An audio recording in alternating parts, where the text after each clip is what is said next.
Look around. You can find cars like these on AutoTrader, like that car riding your tail. Or if you're tailgating right now, all those cars doubling as kitchens and living rooms are on AutoTrader too. Are you working out and listening to this ad at the same time? Well, multitasking pro, cars like the ones in the gym parking lot are for sale on AutoTrader. New cars, used cars, electric cars, maybe even flying cars. Okay, no flying cars, but as soon as they get invented, they'll be on AutoTrader. Just you wait. AutoTrader. Life is made up of many gorgeous moments. Cherish them all, big and small, with Blue Nile. Whether it's for yourself or a loved one, Blue Nile's unrivaled selection of expertly crafted fine jewelry and statement pieces help make all your moments sparkle. Blue Nile's experts are on hand to guide you, and their diamond guarantee ensures you get the highest quality at the best price. Celebrate a life well lived in the most radiant way and save up to 30% at BlueNile.com. That's BlueNile.com. It's really cool.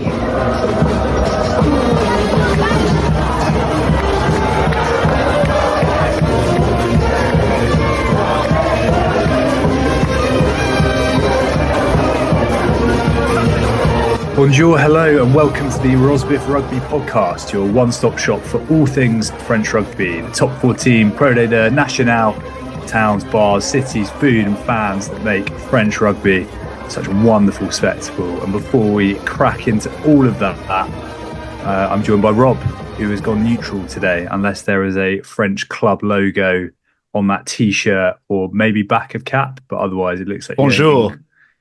It is the Stade Toulousain baseball cap. I mean, I was going to go for my Sax V hat because we're bloody top of the league. But I felt in the week that the top 14 kicks off, I felt it's only right that Stade Toulousain were represented. And I'm too warm to wear a jumper. And I haven't got any... I need to buy a T-shirt when we go to France next. So at least I've got a Pro Day, another Pro Day Tour and a top 14 kind of standard T-shirt maybe.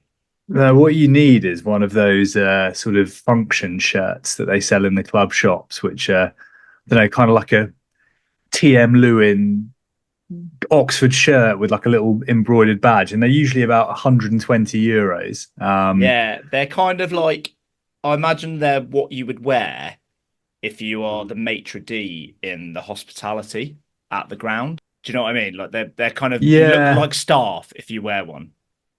Yeah, I don't know. I feel like they get wheeled out a little bit for maybe for other things. They always appear as well to be very much a kind of quite an old school cut, and by that I mean like a real baggy sort of non-fitted, maybe late 90s. Yeah, I don't know if you saw The Last Dance with Michael Jordan. They're all wet. The in vogue at the time was those like baggy suits, which is hard to, if you haven't seen it, look them up because they are, I know like a sort of a wider fit suit is definitely a thing, particularly at the moment, but this was something else, like lads wearing tents. Shout out to the French clubs for bringing it back. You mentioned it there. Shall we just pile straight in? Yeah, just very quickly. I was just watching the while I was having my dinner. They were showing the final of the wheelchair rugby at the Paralympics. And I have to say, on Toulouse, I was slightly surprised not to see France in the final with Tony D just kind of bombing it around on a wheelchair. You know, I feel like that's the one medal he's not achieved in 2024 is wheelchair rugby at the Paralympics. I'm not quite sure what to say to that. That's not really what I was expecting you to open up with. Yeah, who knows? Was it Japan, US, or have I made that up? Yeah. USA, I think, are pretty tidy, aren't they? But Japan won it. Did they? Yeah. Oh, there we go. Good on them. Yeah, it's pretty cool. I've once seen, sorry, we're going off a bit of a tangent here, but I did once go and see Wheelchair Rugby League. The World Cup was at Stratford a few years ago. Oh yeah. Or so I think it was all concurrent, wasn't it? With the men's, the women's, and the wheelchair. Yeah. League. World Cup was all running concurrently. Yeah, it was. It was really good. Very, very cool. Very aggressive as well. Yeah, some serious collisions on wheels. Fair play to those guys. You've been waiting, I'm sure. I mean, it's not that long since it all closed up, but the top 14 season is upon us this weekend. It kicks off. We had Pro Day there last week, Nationale the week before, and as if on cue, the top 14 is back. It's exciting, isn't it? It is very exciting. It is exciting. It feels like there's, I don't know, maybe I guess last year it kicked off sort of a little bit earlier, and we had the World Cup as a fairly sizable distraction. But it feels like it's getting the airtime and the kind of free hit that it no doubt deserves. It's got a few weeks before the Premiership starts. I don't know when the URC starts. So I assume it's around the same time as the Premiership. Might be a bit earlier. Yeah, I think it is. Clubs, haven't they? Shall we start at? You've already mentioned them. You've already mentioned at him. the end. Yeah, at the end. Toulouse won last year's top 14 in quite remarkable fashion, with just a win that I think we were somewhat speechless about, against Bordeaux Bègles. Look, if we're thinking about kind of like the top end of the league to start with, we know Toulouse are there. Do you think they can be breached over the course of the season? And maybe what more personally, like what interests you at the kind of the top end, the clubs, the teams that you think are going to be kind of in the barrage mix come the end of the season? Talk to me about that. Quite simply, I don't think anyone is capable of beating Toulouse over the course of a season. Well, they're not. I can't see Toulouse not winning the Brenner Shield at the end of it. Teams will beat them along the way. They'll have like kind of patches of form where they've kind of got their third team out. They'll have some unstoppable games. You might get like you had last year where you have like a Bordeaux kind of get them on a one-off game at home. I just can't see a team beating them. I think we kind of mentioned it a bit at the back end of last season. Like, is this, we're looking at greatest club side of all time sort of conversation, really. And I just, it's really boring, but I can't see a team challenging them that much. Yeah, especially given how the final went. Like, that was just such a beatdown. Yeah, I think we're obviously jumping way ahead to a game that's going to take place, or a conclusion that's going to take place in whatever it is, 10 months' time. So, yeah, obviously there are going to be twists and turns along the way. They are going to get beaten. They'll lose away from home. There might be a game at the Ernest Vallon against one of the top sides, and obviously you've got to negotiate the Six Nations as well, which they will be hit by. And injuries, you don't know, do you? You don't know what's going to happen with that. But I'm kind of minded to agree with you. I think in the final mix, I think if it comes down to a straight shootout with the Brennus on the line on I assume it's back at the Stade de France, or is it? Yeah, Velodrome. I can't remember. I can't see sort of objectively who beats them. I mean, the team that won it last year in the final were arguably missing their best forward. Who are you saying that? Miafu was injured, wasn't he? Miafu was injured. And there was no... Well, no, sorry, I was saying Miafu, but Miafu was injured. Jalonch was injured. And obviously he's actually, I think, quite close to a comeback, which is great news. And yet, they had a back row of Roumat, Willis, Cross. Like, I just think their depth is sort of unparalleled. I suppose the thing that might change it slightly, I think if towards the end of the season, if they ended up in a proper barrage game and potentially an away game, if they maybe lose a few along the way over the Six Nations, I think that's a kind of way in. I think Bordeaux Bègles had really run out of puff at the end of last season, and their kind of two main men were crocked, basically, weren't they? Yeah. And I think La Rochelle started to come good at the right time. But I think overall, I'm with you. I think it's probably, if they get to a final 9 times out of 10, they're going to win it. And they haven't recruited anyone, as far as I can see, either. They're just so strong already. They've recruited a Japanese international 9. Oh, I did. Was that a few months ago? Yeah, it was quite a while back. Yeah, they're short on 9s, aren't they? So it's just, I imagine it's cover in case Paul Grau gets called up for France. Like, say Dupont gets injured, Le Garrec's still injured.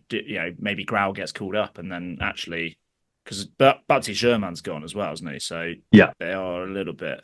They're not short at 9, are they? But the one area that we mentioned last year as a possible chink in the armor was the scrum.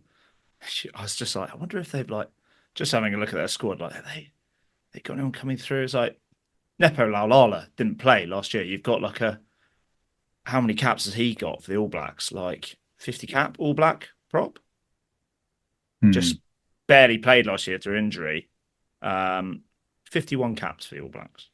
Then you've got Aldegheri, and suddenly that actually looks pretty good, because you don't have to use Aldegheri in all of your big games, and actually maybe he might not get, quite as sloppy as he did at times last year. But yeah, you might be right. You're right. We did call that out a little bit, and I still don't think they'll be utterly dominant. But I'm just not sure it will make.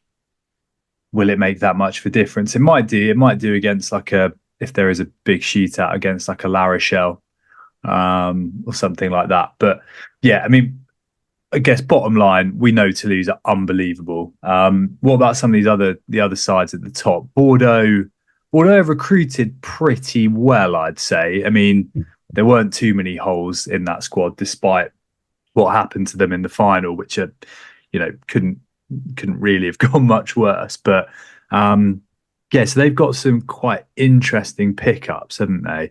Yeah. It feels like the players they've picked up are not going to be away for international rugby, I don't think. Maybe Johnny Gray, if he gets back in the squad, but there's a chance that Scotland have moved on from him, in which case you've got Johnny Gray, Lockie Swinton, Joey Carberry, Rohan Jansi van Rensburg, Arthur Retier is good. I mean, Retier's not amazing, but he's a pretty good, in the doublon phase for the kind of when the Six Nations is on for Toulouse, he's a pretty good, solid fill-in, isn't he? That could help them, because I think it will mean because they were at times, it felt certainly during the Six Nations, kind of clinging on until the stars came back, basically, wasn't it? And they lost at home to Po, which you wouldn't expect a team Bordeaux standing to lose to someone like Po. I know Po had a good year, but Po were in a bit of a rut at that time. I think Carberry having another genuine option at 10 when Jalibert is either injured or not there is pretty key as well. For sure. And it kind of takes a lot of pressure off Garcia, who is a good player, but you don't want all your eggs in that basket. With Jalibert's injury record, you kind of don't. It's a hell of a player to have. It's an upgrade from Zach Holmes, isn't it? Just a younger player. Not that Carver's got a brilliant injury record himself, but I think that's kind of, if you look at, I mean, they've lost some good players, haven't they? But I think they've lost them. I don't think they've lost Tambway's a loss because he's a cool player, but they've not lost anyone that's key.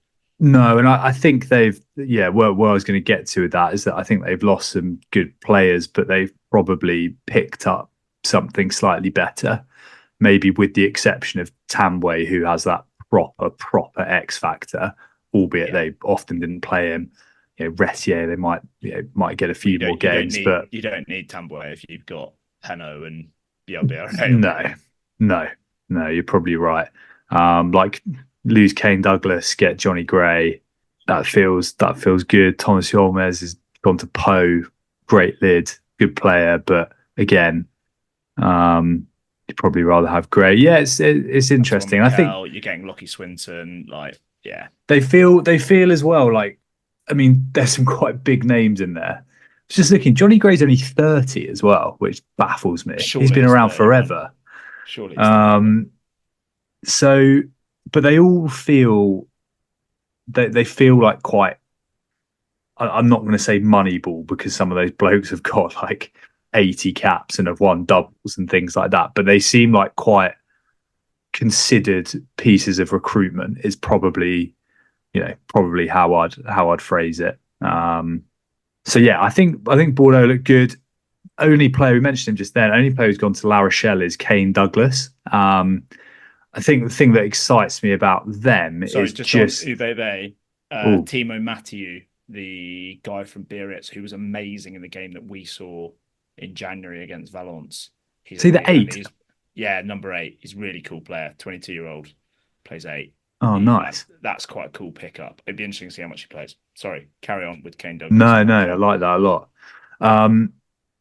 La Rochelle have only picked up Kane Douglas. I think what excites me about them was they really blew hot and cold last year, but they blew pretty cold at the start of the season and then started to come quite good. And I think that was also, we saw how Antoine Astoy's form turned going into that tour in Argentina and so on. So, although they haven't added too much, we know what that squad can do. So I think you'd think they will be, if anyone is going to challenge, not least with their ability to mince teams and hopefully with Pierre Bougarit coming back, who I think we both felt last year was just, I don't think we realised quite how much of a loss he was going to be until he was gone. I think they'll be looking decent as well. The other team that was in the... There's another player that I spotted that La Rochelle have signed in their academy. A young lad called, an 18-year-old fullback called Martin Betson, signed from London and South Central Rugby Academy, which feels to me, I can't find any conclusive proof, and I've just had a quick look, but it feels to me like 18-year-old, he must be the son of Serge Betson. Interesting. It's not a name I've heard. Poe have signed a young scrum half called Ellis Auld, I think. Yes. I reckon this Martin Betson lad is son of Serge. That is interesting. And he's come from, where did you say? Like the Betson, London... Shower. That looks a lot like he could be Serge Betson's son. Interesting. London and Southeast, I don't know what it is. Yeah, Betson Shower. So he's got the same second name. So let's go with that. He's Serge. That's pretty cool. Let's keep an eye out because that's. I thought as a fullback. Hopefully with a scrum cap, would have to be. Hopefully with a less battered face. Serge Betson, one of the. So Serge Betson played for Wasps, right? Yeah, which is why maybe that's where the connection comes. Interesting. We'll keep an eye out for that. That's another thing that kind of perked, made me maybe spot it, was the English club. So I think the two other teams, obviously a bit of a Rosbiff interest at Toulon. They've had a few English lads over the years, as we all know, but Kyle Sinclair, Lewis Ludlam, if particularly, I'd like to see Sinclair regain a bit of form. You forget how good he was for a period of time. I think he's an upgrade from. He's just about an upgrade from Kieran Brooks. I think he's actually, when he's at his best, and I think they will get their best out of him. He's also stated, I think, that he's a big part of it is he really is, he wants to get better still and kick on again and improve his scrummaging, which is great for everyone, not least Toulon. And the other pickup is they've also signed a few other props who look like Evaldi's pretty good from Saffron Say. Danny Brennan, another slight British interest, but he's French. It feels like they've strengthened there. No Jaminet for 6 months, I don't think. No, boy. Yeah, I don't know if he'll come back after that, but who knows? The other signing there is someone we really like is Antoine Frisch, who, as we said, tends to play the same game very well in every match he plays, no matter who it's for. That feels like a really clever signing as well, albeit one that was confirmed quite a while ago. We were saying various times last year that back line is so powerful. 12 was kind of the one place that they didn't consistently have like a superstar. I think Duncan Paiawa, when he played, was phenomenal in some games, but he wasn't great with injury. And so if you add Frisch in between Garbisi and Fainga'anuku, it's quite a hefty back line. They've lost Naithalevu, but Naithalevu basically didn't play after the World Cup, did he? I didn't think he was out for ages. So they've not lost that much. I think for me, there's like a top 5 that are going to be battling it out. I actually, you can disagree with this, but I actually had La Rochelle as the 5th of those. Just because I think that squad is just getting. They've got some good youngsters coming through. We saw in the World Cup, but it'd be interesting to see Royce with another year. But I just think that squad is just getting a little bit old. They've got Nolan Garrett coming the following year, haven't they?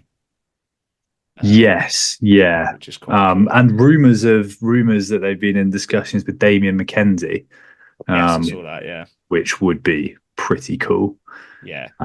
So we've spoken there about Toulouse, we've spoken about Toulon, La Rochelle, and Stade. That they are. Where are they for you? Because they were brilliant last year. I think they've gone all right. They've made some very canny signings. It feels like some good recruitment. Like Joe Jonas, brilliant for Biarritz at times. I think Carbonell is an upgrade from Sagons for me. I think he's just gotten like Sagons just wasn't much of a runner at all, and it really showed in the back end of the season when they need to start getting wins. They just didn't have as much invention, whereas Carbonell could be something very different. Jan Tanger's a big lump. They've lost Habel Kufner, which is a shame, but you've got to think they've got Uge from Bayonne, who's a pretty consistent back rower. He'll do a job kind of when like Six Nations period, Ilsum International is just a good, solid player. But Costa Storti, record try scorer in like not even playing in every game in Pro de Deux last year. Quality for Portugal. I think that's cool. Eziala. So they've got a Spanish winger and a Portuguese winger, but Eziala has been brilliant. Was brilliant at times for Po last year. And they've not really lost anyone. Like Sagons, they have lost. Cocotte looks like he's finally retired. Probably go back to Cats for a bit. He'll play somewhere. He'll play somewhere this season. We have not seen the last of Rory Cocotte, but I think Carbonell just seems like a good fit for me at 10, and I think that was one area that they perhaps lacked. I think without Cocotte, it's interesting to see how I'd quite like to see Brad Weber get bed in properly, but I think Forsans plays a bit of 9 as well as being a kind of promising 10.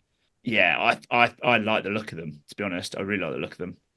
And they were, I think the thing that really set them apart points last year, well, one was their defence, which is a pretty handy foundation to do anything good on a rugby pitch, but their scrum was so powerful as well, wasn't it?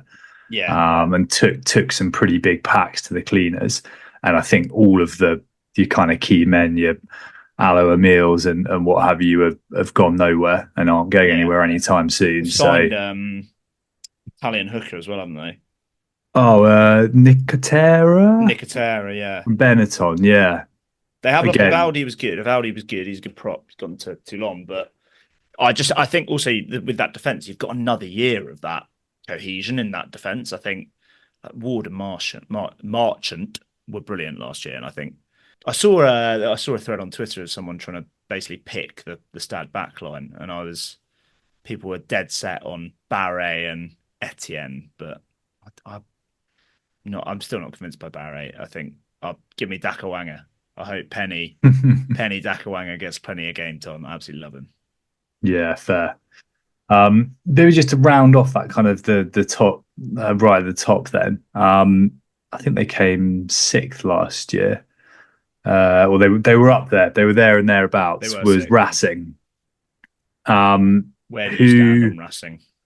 I maybe I'm getting too far ahead of myself, but I think they have as good a chance as any of those sides challenging. I think they've probably got the most.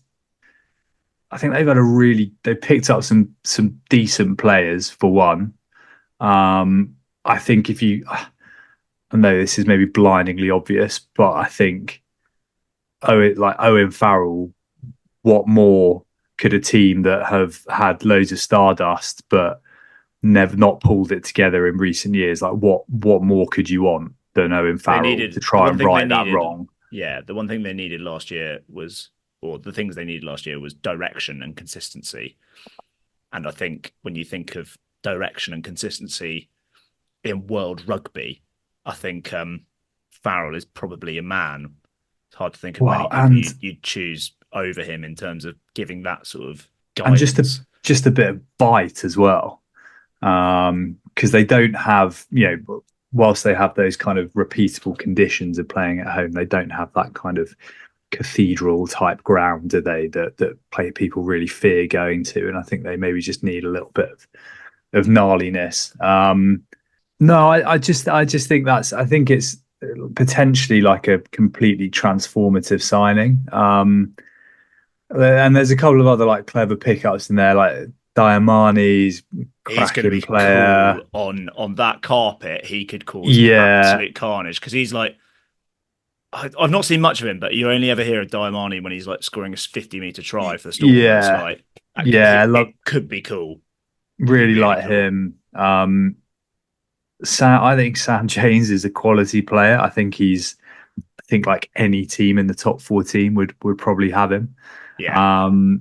And then they've shored up. They've got Broman Taufa-Fanua. That's a huge signing for them. Huge signing. Big, strong, was part of a really powerful Leon pack last year. And then they've looked at, interestingly, so I think they've signed Demba Bamba, who's scrummaging sometimes been a little bit dicey, hasn't it? But he's injured. So they've also got in this Gomasar, who is also quite flaky at times. But they've brought in this Sordoni, who I think might be a medical joker, but he's been I think he started at tight head against New Zealand for Argentina. So you would imagine can scrummage a bit. And I don't know. I like the. Which game? Because the game that Argentina won, there wasn't a scrum until like the 61st minute or something.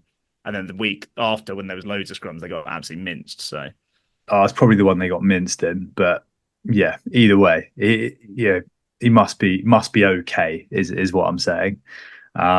So yeah, I don't know. I just think in terms of individual signings that I think will elevate a squad, I think Farrell, Taufa-Fanua, couple of front rows, Diamani, why not? I am so when I was like looking at this today and kind of trying to work out who's going where, there was quite a lot of teams. You can really make a case for quite a lot of teams to be top six. I think there was quite a lot where I was like, I like the look of that. I like the look of that. There are so logically, there are so many reasons to really really fancy Racing. You said they could be challenging right at the end. They're as likely as anyone. And I don't disagree with that because all of the signings, the missing pieces that they had of a massive brute in the second row and some direction at 10, they have they've closed those gaps with Taufa-Fanua and Farrell. But I just don't know. Something just doesn't sit right with me with Racing. I think the fact that they because you'd love to say the culture is bedded in now and Stuart Lancaster, etc. But they got worse through the season. They got really quite bad towards the end of the season. And the one thing for me is if you look at some of the players they've lost, they have lost quite. I think I've heard him said somewhere Racing are a club without a soul or something like that. And they have lost any kind of soul and identity they had because they've lost. Loré is the obvious one, complete stalwart for them, but Shuzanu, Klemenchak, Imhoff, Gomez Sarr. Like, you've got guys there that have played a lot of rugby for Racing. Like, I think Emos, like, their record try scorer, isn't he? Like, Yeah. you know, and I think Bernard LaRue went during the middle of the season, or was he already retired? Yeah, but like, retired. And I think, didn't we say Ilta mentioned it last week? Nyanga is no longer part of the coaching staff. I don't know whether it's all going to click in time or at all. I think, like, I just can't. Farrell is like, no one has a bad word to say about him that plays with him. And apparently, like, actually Henry Arundel really likes Owen Farrell. Like, apparently that rumours of a rift is literally like just a completely unfounded story that essentially Andy Good made up. But from what I've heard from a journalist. But yeah, like, I don't know. I just something doesn't sit right with me wrestling. Yeah. Yeah, I get that. Maybe to play devil's advocate a little bit, some of those guys, there's some amazing players and amazing club servants there. They were all, but they haven't really won much in the last few years. So yeah, who knows? I don't know. I think it feels to me like you can kind of throw a blanket over a lot of them in what was the top 6 last year, but with Toulouse a bit further ahead of the pack. But as we know, it's never quite that simple in the mad cat world of top 14. Much grab a glass of water, then we'll talk about the excitement at the other end. Yeah.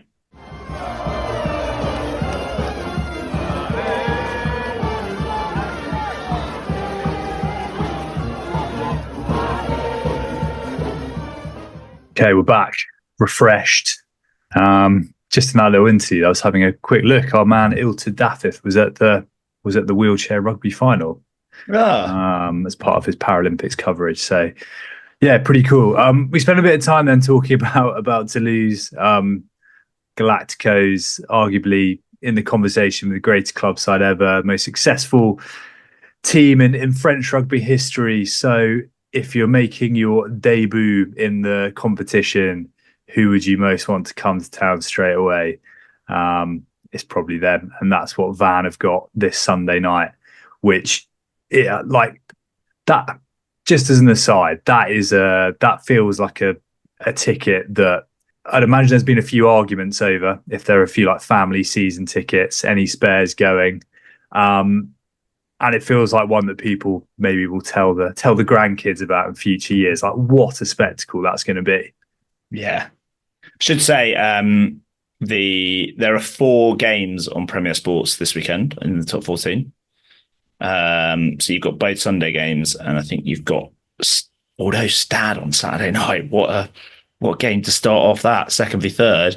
And I think Bayonne versus Perpignan. So you've got the Ultras derby, effectively. I think that's the early kickoff on Saturday. That's the early kickoff, yeah.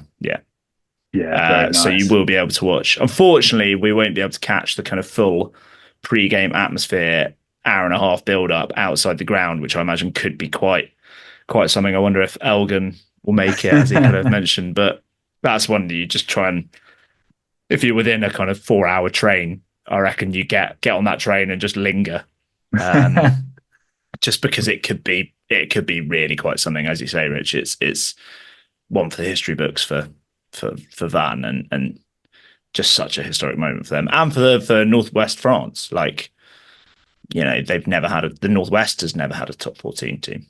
Yeah, Northwest. I know La Rochelle is West, but yeah, incredibly proud, kind of distinct Breton culture, isn't it? And yeah.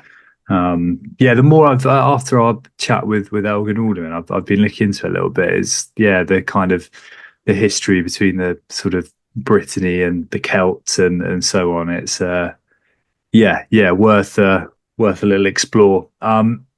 Big question is, Van, first time in the top 14, lowest budget in the league. Can they stay in the top 14? Can they avoid 16th and maybe get in that access match or maybe even better? What do you think? Well, there's hopefully they avoid 16th because it's top 14. So, Oh, sorry, you know what I mean. my immediate thought when I was thinking about Van today was they're just going to go straight back down.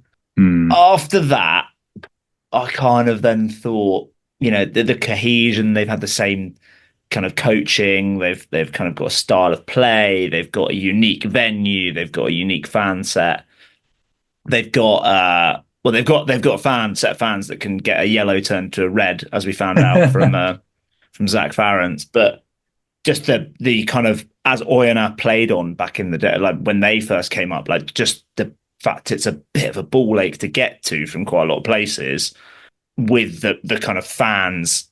Wasn't there a stat about like how quickly it's sold out, or like how many season ticket holders there are, or something like that? Like, yeah, it like was 15,000 or something, and it's like 14,000 seats or something ridiculous.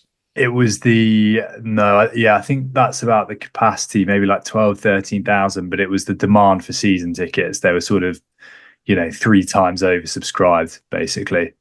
It was wild. So I just wonder whether there's an element of that will get, it's going to get like a Montpellier. Bayonne aren't going to win there, and like Lyon aren't going to win there, and USAP is a fucking long way to go from Perpignan, and Toulon will probably not be that bothered by the time they get up there. And I don't know, there is that they could kind of turn over a few sides and almost get some free wins. They're not going to lose many players for Six Nations and the Ultimate Internationals, which will help. My thing is their signings. They've had less time to kind of plan, which is a disadvantage for the teams coming up. Mako Vinopola is a cool signing for us as English fans, as English rugby fans. But I feel like the signings they've made are signings that no other top 14 club really wanted any of those players. And they've not really signed like top 14 now. So the last team to stay up after coming up was Bayonne, and they had signed Camille Lopez, Maxi Machino, Arthur Aturia. I mean, all of them returning to their kind of hometown club, but they had a hell of an experienced back rower or a hell of a line out option, and 2 international experienced halfbacks, and Lopez kicked everything that year. And Van don't have that. Maybe that's a good thing in the long term. Like, they've got youngsters in the halfbacks. Thibaut Debice was great last year. But will they just come, like Owen didn't have that last year, and you wonder if it's going to be the same for Van this year, just not having. And we've seen it in the Premiership when teams come up, sometimes you just need a 10. Like, you just need a really good, wise old head at 10. Yeah. I think I'm broadly kind of minded to agree with you. I think they'll win games at home for sure. I don't know. I just wonder if they could be like, I mean, it is their first time in the competition. They clearly know what they want to do, and I remember when we spoke with Zach, it was like their kind of style of play and their identity is completely embedded across the board, and perhaps therefore, what you're saying about bringing in a few other kind of more experienced operators isn't maybe not quite as necessary. I just wonder if there might be like the home ground thing is going to be massive. The fact it's a million miles away from a lot of places is going to be massive. And just a bit of a surprise factor. Like not many of these guys would have played against them before. And that it might just be like a little edge they've got that could serve them really well. I don't know. I think it'll be difficult, but I'm sort of quietly optimistic that if nothing else, they will maybe, it'd be great if nothing else, they kind of hung in there a little bit longer than Owen did last year, who again actually had quite a good start to the season. I think the only thing is I'm not sure. But no World Cup is different though. I think like Owen were like 3 from 3 or like 3 from 4 in and around the World Cup, which is because loads of the teams they would have, and Poe were the same, like the teams that didn't lose players, did pretty well in that time. Like Stade Yeah. Francais went pretty well. Yeah, and I guess that's always going to be the case a little bit. But I mean, maybe we could talk about some of the others that might be down there as well, because I think the other thing maybe against them is I can't see, like, Montpellier were a bit of an aberration last year. I don't think anyone expected them to be as poor as they were, and to kind of be in like a proper relegation dogfight for as long as they were. I just can't see, maybe with the exception of them, if they just go balls up 2 years in a row, which would be quite something even for Montpellier. I don't quite see who else is like definitely going to be down there. So I managed to convince myself when I was coming up with my table that Van were actually going to be 11th. Nice, I like it. I had Montpellier in 12th, and I had Bayonne 13th and Lyon bottom. Lyon. Yeah. Yeah. Because they've lost some good players. They've lost Romantal, they've lost Talfua. Like, the players they've brought in don't quite feel like, they feel like downgrades. Like, anyone signing Thomas Lavallini, you've got to have a word with yourself. Like, as much as we love Steve Blancmapaz, he is a 34-year-old player that's don't think he's ever played in the top 14. Like, and they were just both Bayonne and Lyon were just woeful away from home last year. And I wonder if Van, the novelty effect and the kind of, they could get a wave of momentum at some point, and they'll start winning some away games. They could even beat some of the, like, you can see them beating like a Racing away, or Po or USAP, or So I just think Lyon, I think they'll struggle, and it just feels like a downgrade. Like, Matavesi I like, but they've lost Bamba, who's a pretty good player. Capoke, who's gone, bit of depth in the second row. Tafili was quite good at prop. And think how many tries Kuyu scored last year. Like, he can't do that again, can he? Like, I don't know. It doesn't feel like there's no exciting signings that's a brilliant pickup. And I kind of feel the same about Bayonne. I know Manu is obviously a really cool player, but he's already injured. Habel Kufner is a very good top 14 player.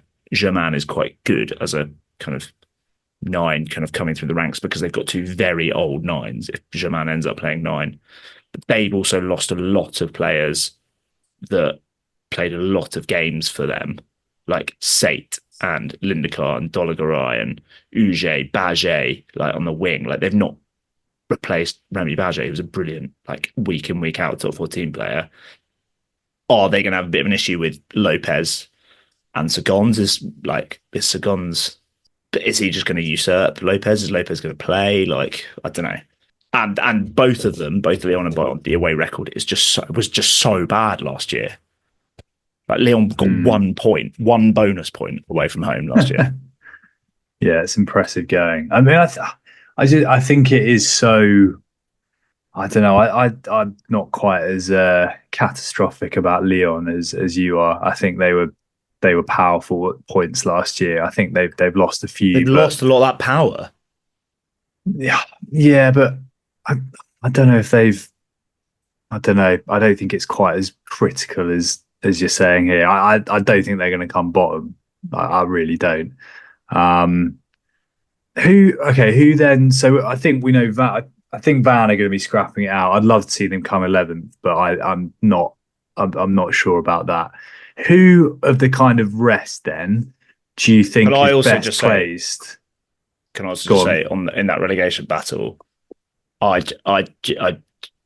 Montpellier, where are you at with them? They've certainly had the checkbook out, haven't they?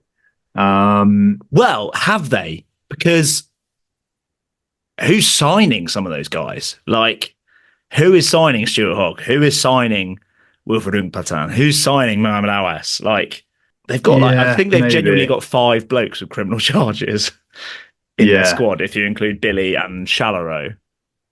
Yeah, and I think one of the coaches got done for something a couple of years ago as well. So there's like quite a nice development system there as well. I would say on that, what they have done, if you purely look at a playing side, Billy and Stuart Hogg are, I think we can quite comfortably say, past their best on latest showing. Yeah. However, Hung Patan and Awas are two very, very good tight head props. Like, Awas was brilliant at Biarritz. Last time I saw Hung Patan at Cast, he was brilliant. Like, Awas is pretty much in his prime as a prop. I think Hung Patan's not far, like he's 32 maybe. You can do a hell of a lot of stuff with a big scrum in the top 14. Well, and also, I mean, a bit of an extra bias here, but I think probably even better on the loose head. He didn't play that many games for Chief, is Nika Abeladze, who was part of a scrum that for a period of time became in a bit of a weird transition. He did really well in the back end of the season. Chiefs got to the, the semi-finals of the Champions Cup, did a real number on the Stormers, I remember, and then was part of a very, very strong scrum before I think he did his ACL against Glasgow. So there is some power. And to the best of my knowledge, he is not someone who should be locked up either, which is that's good. Positive.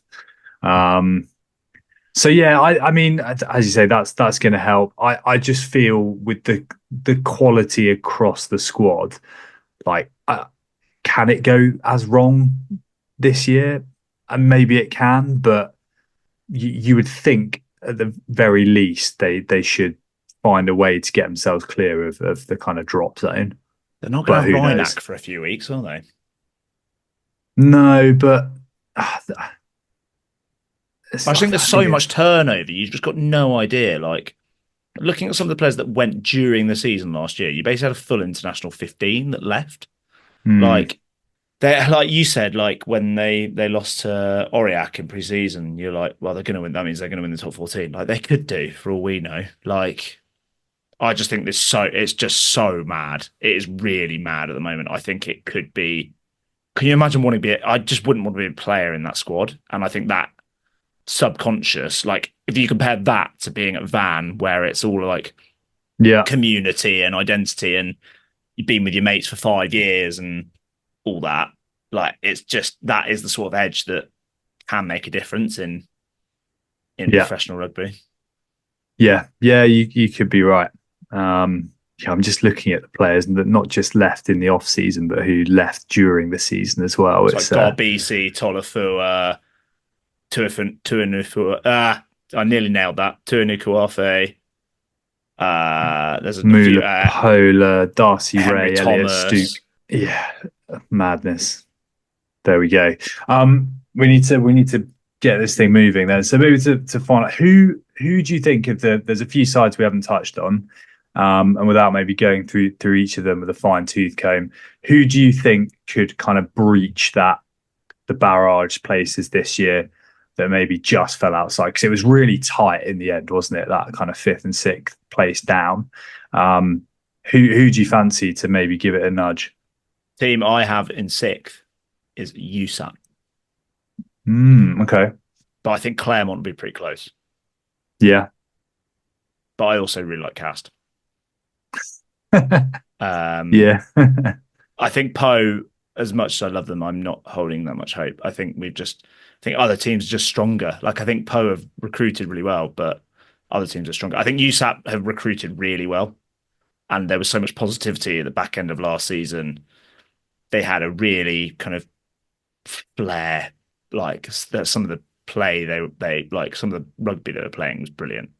And some really good recruits in the front row, which I think is also quite key. So yeah, but I could easily see Claremont returning to some former glories. They've made a few bit of a all change in the it's type 5 has just been carnage absolutely everywhere. But Claremont is Barnaby Massa is cool to come in. Yeah. And Regis Montagna, who was also called up very briefly to the France squad from Grenoble. So 2 really good pickups from Pro Leader there. Yeah, definitely. I think Massa, he was fantastic, wasn't he, for Grenoble last year? So it'd be really cool to see how he gets on. And then we said as well, and I couldn't tell you why I think or we agreed on this, but he feels like a good fit for Clermont for some reason. Maybe the name just fits in nicely, or he looks good in yellow. I don't know, but yeah, one to keep an eye on for sure. Shall we? Who do you have there? I agree with you on Poe. I think it will be too far. The two I had in mind were Clermont and Castres. And I'm going to back my Castres boys. I think there is just like they weren't a million miles away last year. They've got quite like they're always going to be there and thereabouts, or they have been in recent times. They haven't lost too many like real key players. Yeah. It's kind of looks quite consistent. And they've Badiang's a cool signing. 100%. Yeah, I was going to say lost Nkosi to Van, and Badiang, bit of English and Baget. Yes, from Bayonne, which is cool. Yeah. Couple of locks, Judreziak and Ducat. And Will Collier in the front row, which all feel pretty decent, yeah. So Judreziak feels like a good signing for Castres, and at the same time a very good, like someone to get off the books at Clermont. I think two things can be true at once. Like, felt like he'd kind of gone stale there, but also you Castres gaining like a international, he is played international experience second row, like pretty good, pretty useful, pretty big boy as well. Yeah. Right, we've rambled for quite a while there, but it has been excellent. I can't wait. 4 games live. I'm at a wedding on Saturday, but I'm not at a wedding on Sunday night for Vam v Toulouse, so I will definitely be tuning into that. How much of it are you going to try and watch? Well, I will be playing cricket and then end of season party on Saturday, so that could be it could be a full day on Sunday of just watching top 14. Catch up on the first 2 and then Toulon La Rochelle. That'll be a hell of a game as well. Yeah. Rerun of the barrage game last year where La Rochelle unexpectedly, I'd say, turned over Toulon as well. Yeah. Well, also Bordeaux Stade, like I mentioned. That's two brilliant games. You basically got second v third and fourth versus fifth from last year. Like excellent planning or excellent luck in the out the bag. Rod Stewart must have been doing the draw. See Rod Stewart in a cafe in Van pulling balls out. Right, let's wrap that there. Top 14 is here. We can't wait. Little touch on Pro Day there in just a second.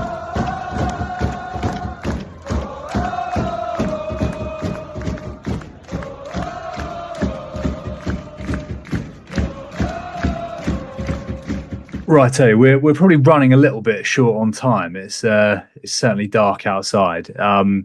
But Pro Day returned last week. We discussed it at length with Ilta Daffith, who kindly joined us, and yeah, it was a interesting first round of fixtures. I guess the headline was the massive game at the Amadei Domenech.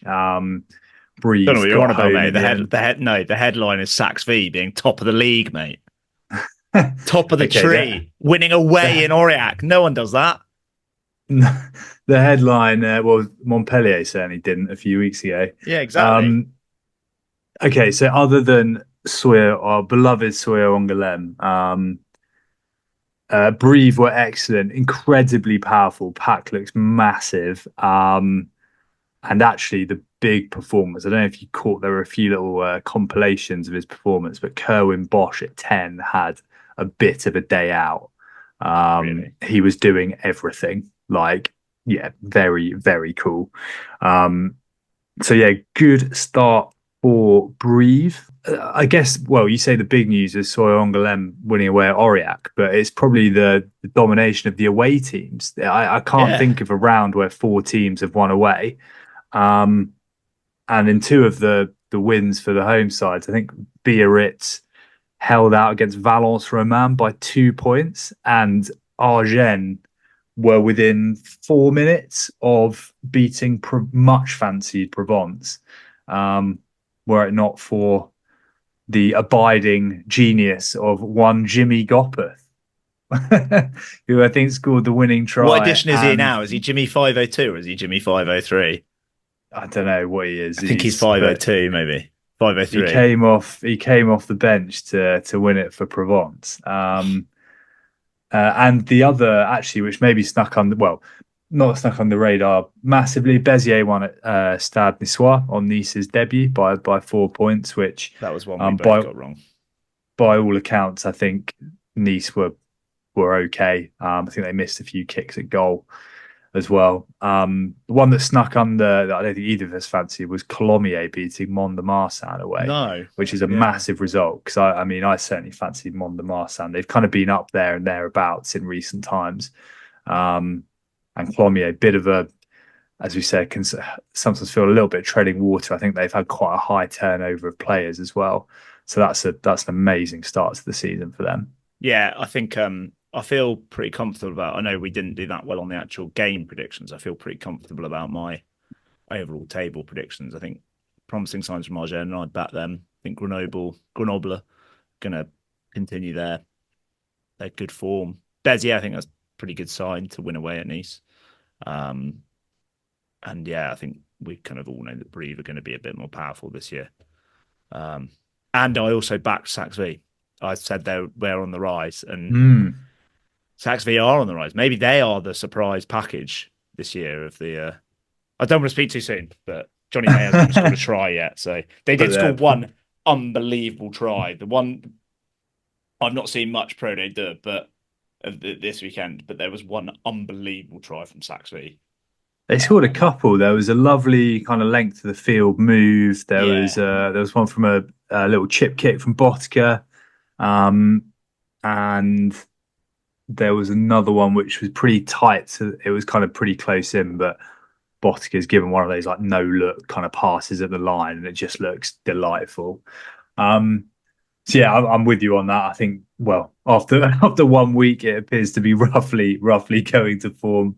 At least maybe not with the home and away wins, but with some powerful teams in there. The one thing I was going to very briefly call out, which I think we did touch on with Ilton, or we've discussed before, is there's been quite a lot of hype, and I think justifiably so, around the quality of some of the 10s in Pro Day Deux, and I think that was borne out at the weekend by all accounts. And shout out to some of the kind of social media sleuths and rugby journalists who've kind of kept on top of this. But there's a really good little compilation of that Francisco Isaac put together of Sam Davis's performance for Grenoble. He seems to have just carried on where he left off. From what I've seen, Botica looks brilliant, captaining the side. I think it was a bit of a scrappy game, but Jules Plisson on debut for league debut for Provence, and then replaced by Jimmy Gopperth. Like there's some real proper quality at 10, and it's great. It's going to make for some pretty interesting games, I think. Yeah, I think the one thing that the other news we got in the week was the budgets for the season. I was surprised to see Aurillac so low down. Like they are nearly €1 million behind the next smallest team, which is Dax. So it shows how much they've been punching above their weight over the years. I know they've got a very, very canny recruitment. They basically try to look anywhere other than France for their recruits, and just Europe, basically. Montauban not getting a lot for their seventh biggest budget at the moment. Biarritz still got quite a big budget, which is quite interesting for a team that nearly went bust last year. So yeah, I think I was surprised to see Béziers and Mont-de-Marsan a little bit lower down as well, like teams that are always pretty up there. But yeah, unsurprisingly, Brive top of the tree on the budgets.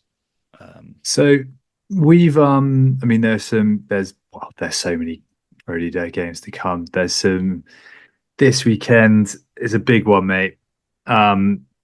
Could be a title decider this earlier in the season at the Stade Chanzy. Soyo-Angoulême, Saxe-V versus Brive. What game Huge that would amount be? riding on it. That would be so good. Johnny May versus Courtney Laws isn't playing in that. I was about to say Johnny May. Great storyline already. Stade Chanzy is a fabulous place to watch rugby as well.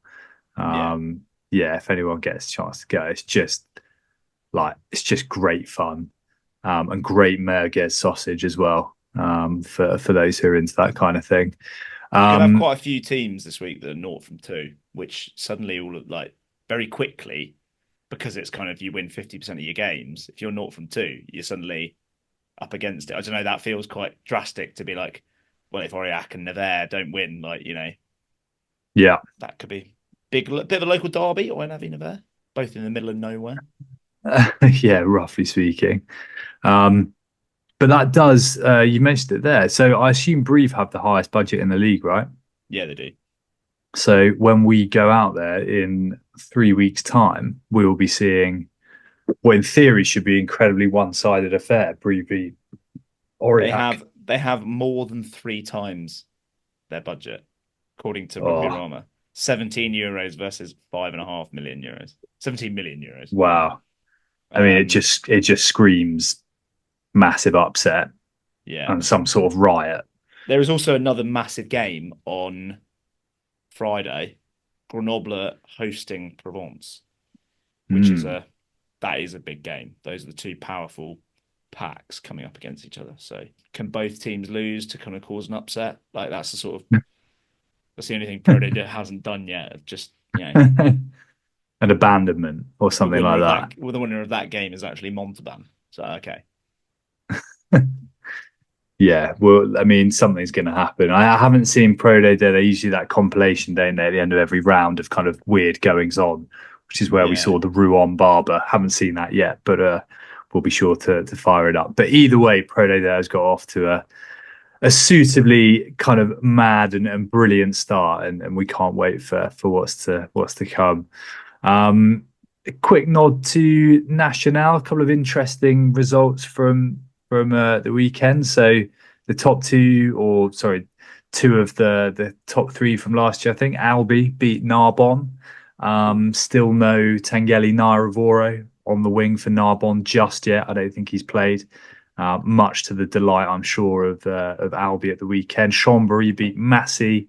Tarbes, whose hooker is called Lamotte, but from my sleuthing, I couldn't work out if he's... I'm almost certain he is, because I think Maxime Lamotte comes from... They basically... Their GIF club was the same, I think. Nice. Okay. Yeah. That's cool. And then the other big result was, again, one of the kind of front runners last year, and somewhere you had to get a flight to because you missed your one to Toulouse. Carcassonne lost away at Rouen, who obviously came down from Pro Day last year. So, yeah, massive game. I don't feel like there's graphics about invading Rouen from Carcassonne on Twitter. Like just stunning. The graphic design teams at these Nationale clubs is just remarkable. I think it's the French thing. It's just the artistic flair of the French, isn't it? Like, I just love it. No wonder you don't get that in Northampton or Gloucester. Like, well, it'd also just seem a bit weird, wouldn't it, if like Bath were saying we're going to invade Stockport, or where the sail plate in Sale, Salford, right? Salford. We're going to invade Salford. You'd be like, calm down, lads. Mate. Yeah. Cool. We haven't got long left. Any Petit-Fours from your side? Yes, on the Nationale theme, a new account has been set up for RCHCC 83. Rugby Club Hyères, Carcaron et Le Crau have set up it's a brand new account. The old, we didn't follow them. The one that we did follow is gone. I wonder if it's possibly a slight kind of tugging on your heartstrings, Rich, a bit of a slight AFC Wimbledon type venture. But did you see who went down and trained with RCHCC 83? You know what? I think I did. Did we mention him earlier today? We did. Antoine Dupont went down and trained. And then a couple of days later, so did Carl Sinclair, which obviously is quite near. I didn't see Dupont. I was going to say Carl Sinclair. Oh, well, no, it was Tony D was the first one there. Basically, like, nice. Evening 2, Tony D running around with his shirt tucked into his, like, hanging out the back of his shorts, rig out, just being a bit of a god in some touch rugby. Nice. But yeah, that was I think I don't know what's happening there. My French, I didn't have time to kind of fully translate it, or at least tried to translate it. My other thing was in Rosbeef style, my British Isles 15 for the top 14. Oof. Do you want to hear it? Go on, shoot through it. You said last week you wanted it to be a good team. It's a good team. Lou said prop, Mako Vunipola. There's a bit of a fudge at hooker, and Lou said, I have to be honest. Hooker, Sam Matavesi, born in Cornwall. We're taking him. Kyle Sinclair, Dave Ribbons, Johnny Gray. A back row of Lewis Ludlam, Jack Willis, Sam Simmons. Your halfbacks are Ben White, Owen Farrell. No, I really wanted to put Joe Simmons in there just to bait the Owen Farrell fans, but I couldn't. Centres was tough, but I've gone Manu and Joe Marchant. The wings, I've had to shoehorn Kinghorn onto one wing, and put Jack Knoll on the other. Joey Carberry at fullback, which is a pretty tasty backline. My reserve hooker is Kieran Brooks. He's not started a professional game, but I think he filled in for Toulon last year. You've got Danny Brennan, who's actually French. He's born in Dublin, so he's loose head. Will Collier. Will Rowlands is your backup second row. Billy Vunipola. Dan Robson. Your backup fly half is Dan Bigger. And you've got Henry Arundel as your utility. There's some serious fly halves that just cast aside. Simmons, Jackson, Allen. Hoggy hasn't made the cut. Yeah, there's a lot of British players, very, very good British players in the top 14. So it's very exciting for us Rosbeefs, and more of a reason to get out there and see your favourite players from your international sides or your club side. 100%.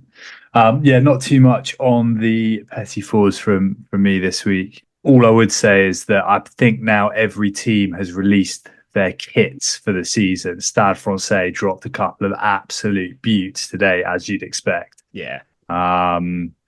With Capri Sun adorned across them, looking absolutely magnificent. And France as well announced their new kit today with Adidas, which was the picture, I don't know if you've seen it, is Antoine Dupont in the new kit lying across historic Adidas French kits, which is very cool. And the kit does it good. It's got a lovely collar in, which I always approve of.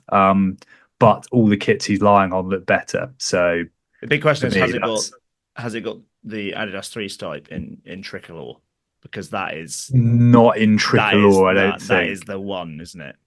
It's a bit more sort of dark embossed. I know exactly what you're talking about, with the old Adidas logo. That's like the sort of leaf design, if you know what I mean. So yes, Rob, you've been asking me this for a while. I haven't just been lazy. I've definitely just been waiting for all the kits to come out. But we will do, or I will take the plunge and do an official review and ranking of the top 14 kits, because it is probably the most important topic of the season.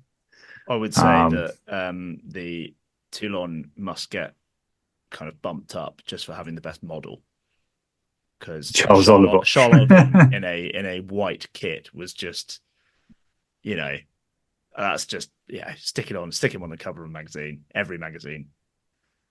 He was looking. That's going to help sell when you've got him. It's going to help sell some kits, isn't it? Like you'd think so. You're putting him up front rather than Lewis Ludlam, aren't you? Yeah, maybe. Who knows? He's Olivon's kind of looks like someone you draw, doesn't he? Rather than someone that actually exists. The Vitruvian man. 100%. Righto, we're at time. Top 14 kicks off this weekend. Pro Day continues. Nationale continues. Get stuck in. It's going to be a fabulous weekend of rugby. It's back in full force. I can't wait. Rob, I know you really can't wait. You're positively brimming with excitement. So yeah, enjoy. We will catch you next week to discuss everything that's happened. And in the meantime, au revoir. Au revoir.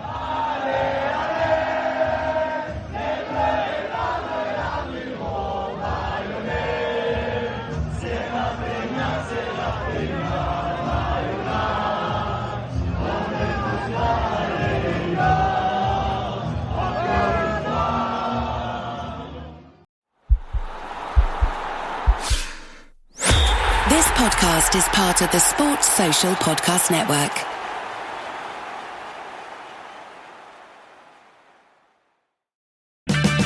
Check engine light on? Take the guesswork out of your check engine light with O'Reilly Veriscan. It's free. Ask for O'Reilly Veriscan today. Oh, oh, oh, O'Reilly.